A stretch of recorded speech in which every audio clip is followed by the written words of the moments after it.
10 maneiras pelas quais essa pandemia de coronavírus pode ser benéfica. Um texto de Joel Bick. Sou um cristão e, portanto, quero olhar para essa pandemia de coronavírus através das lentes da Bíblia, particularmente de Romanos capítulo 8, versos 28 e 29.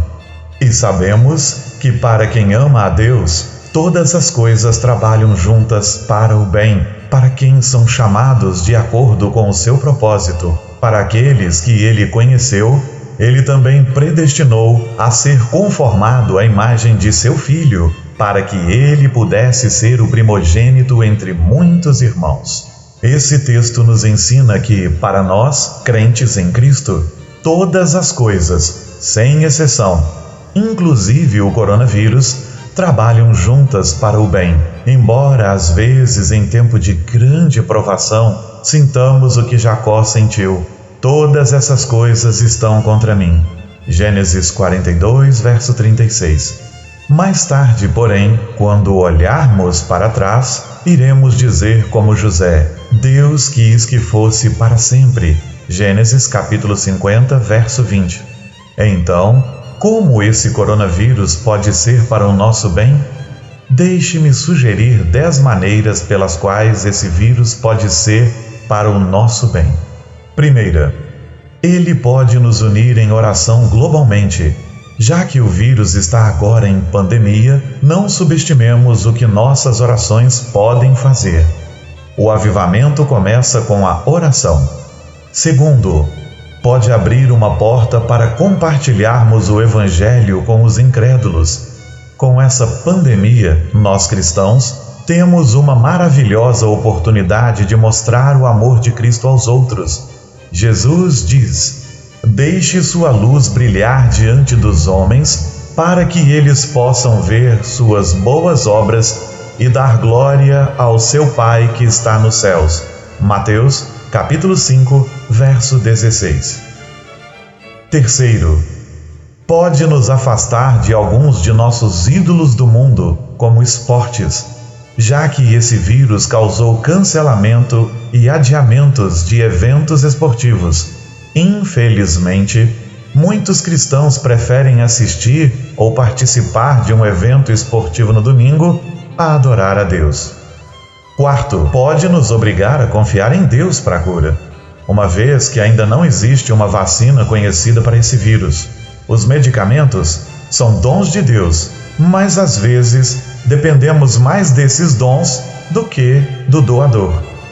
Quinto, pode dar aos pais um tempo especial para ficar com os filhos, pois esse vírus também causou o fechamento das escolas. Vamos pedir ajuda a Deus para que nosso tempo com nossos filhos se torne uma bênção e não um fardo. Vamos lembrar também que nossos filhos estão nos observando. Assim, pelo que dizemos e fazemos, vamos ensiná-los a reagir em uma crise como essa de uma maneira que honre a Deus. Sexto, pode servir como uma ocasião para ficarmos quietos e sabermos que o Senhor é Deus. Salmo 46, verso 10. O ritmo de vida em que vivemos agora é tão rápido que mal encontramos tempo para fazer uma pausa e meditar na palavra de Deus. Como esse vírus interrompeu a vida normal, para a maioria de nós, temos tempo extra para comungar com Deus e refletir sobre as coisas celestiais e eternas. Sétima, pode nos deixar cara a cara com a realidade da morte, pois esse vírus continua a reivindicar vidas em todo o mundo. E assim como é designado que o homem morra uma vez e depois vem o julgamento. Hebreus, capítulo 9, verso 27. Você está pronto para morrer? Oitava, pode ser um chamado de Deus para nos arrepender de nossos pecados.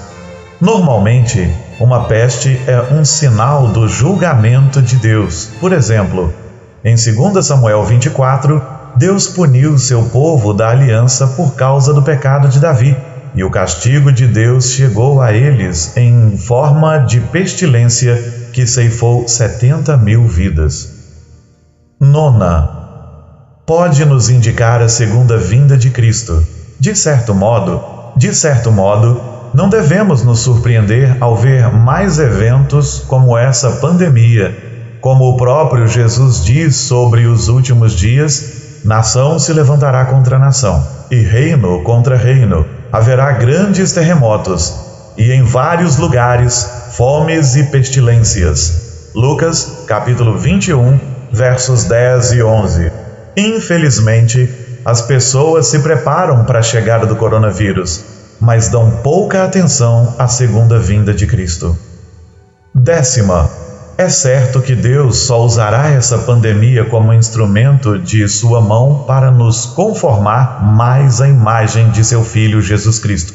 Portanto, o coronavírus não foi projetado para nos afastar de Deus, mas para nos aproximar dele. É nesse sentido que esse vírus é, em última análise, para o nosso bem espiritual e para a própria glória de Deus. Portanto, irmãos cristãos, não se perturbe o seu coração. João 14, verso 1.